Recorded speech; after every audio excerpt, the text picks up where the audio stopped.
Alrighty then, it's time for a working man's diamond, and today's jungler is Rumble. Let's go on. For those that don't know, Working Man's Diamond is where I play my main account and try to get to Diamond, which too, mostly because I have never really played my main account, so it's still stuck in the lower divisions. The reason I don't play on the main account is because I don't like the attention it tends to attract. So, here we go. Jungle on my top lane Singe starts off with trying to proxy and then dies. So now he got tagged for the kill, and Wukong gets first blood. That's pretty damn bad. Anyways, I start off with the Krugs, go to my frog, and then go straight to my chickens. Fried chicken. Anyhow, look at Ori. She's half her health, and she's pushing way too much. She's in such a terrible position. So, naturally, I just kind of get to walk up to her and just shoot her with my E, and then torture Fox ass. However, this gank shouldn't have worked out. She just didn't flash. She waited to flash to the very end, and I basically drill smash her ass in two, and she still burns her flash. So this gank is catastrophic for her. I go get the wolves, then go back, buy my items, and then just go for the frog. It seems Gragas had stolen my blue during this time, which is honestly pretty smart, but Gragas does a lot of other dumb shit. Anyways, I loop around because the Ahri is getting a little too penisy again, just pushing way too far, and me and Gangplank double team her ass. So another kill against the Ahri. That is a huge swing for Gangplank, and he's pretty much going to dominate now. Myself am way ahead because I've been able to maintain farm, get some lane farm, just sort of being in proximity of Gangplank, and of course getting 2 kills. That's a huge deal for me. Once again, I go to gank the Ahri, and this time the Gragas shows up to help her out.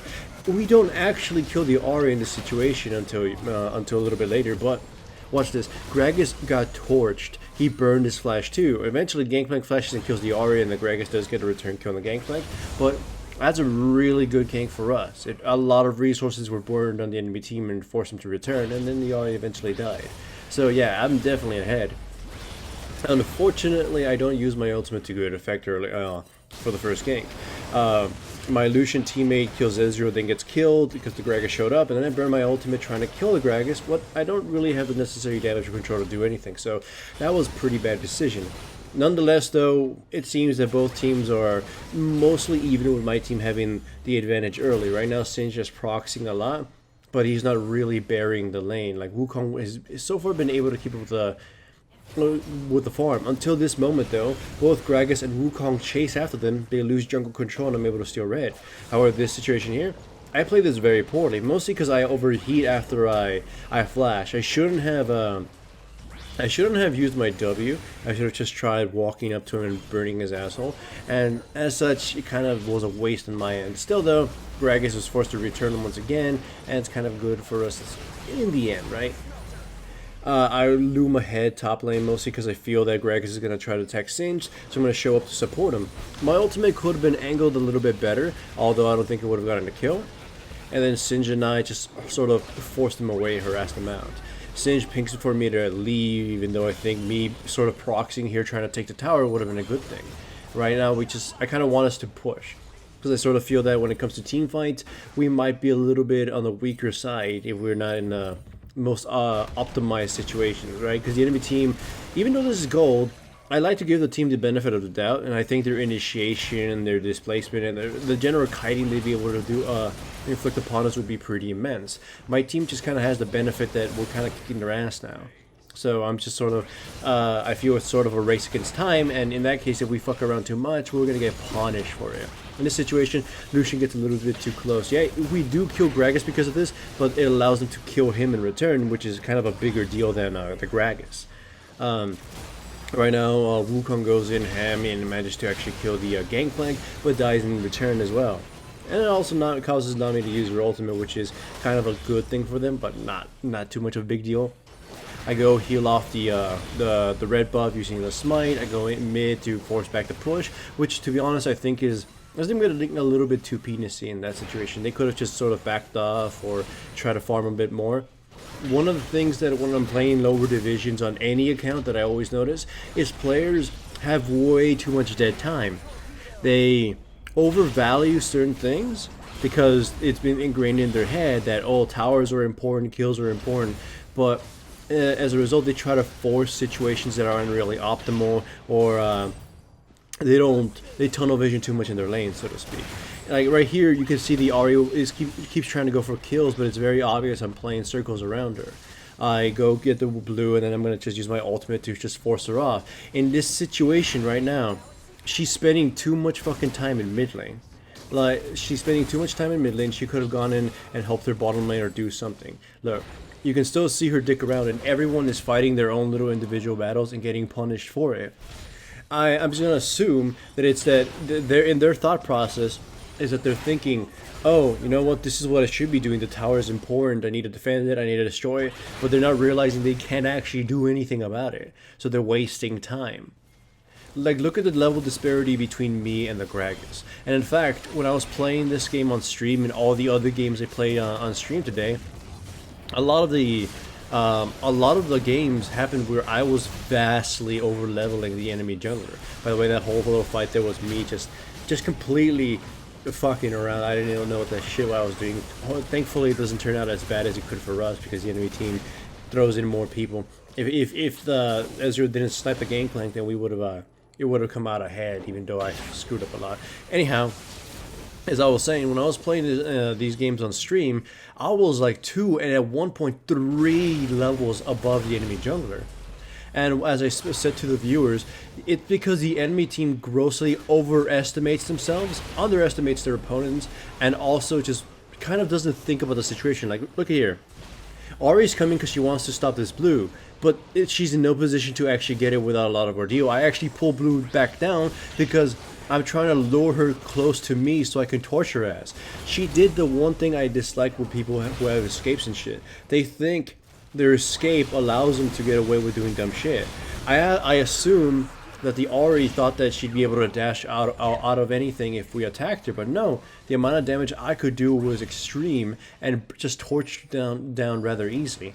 I baited her closer to me, and you could have seen that I was going towards her. She could have seen because she had a vision on it, but she didn't. Like, she thought her ultimate would have saved her. And in a lot of the jungle battles I've had when I was playing in these golden games, a lot of the enemy junglers spend time trying to invade, or it's like, yeah, you got my chickens, but oh boy, but that time we spent going back and forth, you could have just gotten your own chickens and all that other stuff. Like there, Ari got caught because her and Ezreal were trying to be a little she and Ezreal were trying to be really cocky, just shooting at us. Wukong was in absolutely no position to actually engage on this. And the thing is, in other situations, that would have been an amazing ultimate. He got the entire team, but there was no one in a position to get it.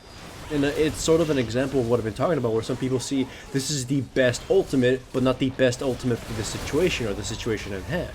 It's just they're not being very aware of their surroundings. Map awareness is very poor. They're tunnel visioning on, I'm gonna say DA, the best ultimate, the best thingy, or just flashiness. It's like, no, the game is very blunt in certain aspects.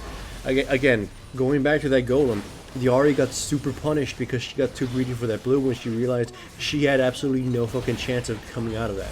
Although, in the sort of irony, I'm going in here a little too ham trying to kill the Ezreal because I thought to myself I'd be able to torch him and then just sort of walk out of it alive, though in truth it just caused a kind of a very admittedly funny situation where the enemy team is just all over the place because Singed and Gangplank are super fucking dominant right now. They do end up killing the Gangplank, but the Singed is just walking circles around them. Hell, the Gragas goes in and he doesn't realize that could have led to him being killed if the Singed was a little bit closer. And then they even go chase after the Singed a little bit more, but they realize they shouldn't.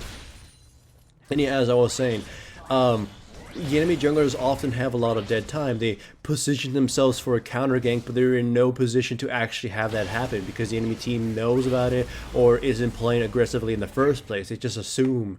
It's like, oh, I mean, they don't realize that these opponents aren't going to be falling into this trap because they're just not naturally playing aggressively, etc., etc. Like, look, the level disparity is catching up mostly because of the catch-up mechanics that the Riot has. But there was a Rammus game a little while ago where I was Trundle and my opponent was Rammus. He literally would go in on me, and he's just not realizing just how irrelevant that was. It's like, I take all your stats from you and then beat you to death. It's like it doesn't matter how good of a taunt that was. I'm gonna kick your ass for it. Stuff like that happens a lot. And in this game, I feel that that's the case. It's like they keep fighting battles they can't win because, I mean, look at this. They can't. They simply just can't. Sure, they can kite us. Sure, they can do all this stuff. But we're kind of positioning ourselves better, if not just because they're positioning themselves poorly. I think they started this game with severely underestimating Rumble, and they got really torched by it, and now it's sort of just falling up against them. And also they're kind of just crumbling because most people in Gold don't really know how to deal with Singed or in general, even if it's not proxy. So hooray for us, I guess. I just want to use this as game as a, it's a game that's a working man's diamond. You're going to see these types of games where it's kind of stompish, but at the same time, it perfectly illustrates people who are kind of being very arrogant. Or at least not working as teammates. They're going for their individual plays when they should be sort of working together. They picked aside from Ari and Ezreal, I guess, they picked very team comp reliant champions, or at least team play reliant champions, and they're not doing so. In a lot of situations, and when they fucked up, they're overcommitting their own resources to their own individual plays, and then getting punished for it. I just gotta say, if you really want to get the most of it, rewind it to those specific situations I noted. The blue fight, the weird initiations, or Ari and Ezra just getting really cocky with their skill shots. It's like, it's one of my favorite things in the game is to play champions who can just really punish players for overcommitting, overstaying, or anything. Like in this whole last team fight here, where they finally lose the game, it's because they were pushing mid and they completely underestimated our ability to catch them, and they got punished and absolutely killed for it, and they just gave up after that. Man, this game was pretty much BDSM. BDSM in League of Legends. Right. This channel is supported by my sponsors, Crunchyroll and Loot Crate. Check out the description below for links to the websites. Signing up for any trials, including Crunchyroll's free anime trial, greatly supports my channel. Also remember to give the video a like to support the channel, and subscribe if you haven't yet.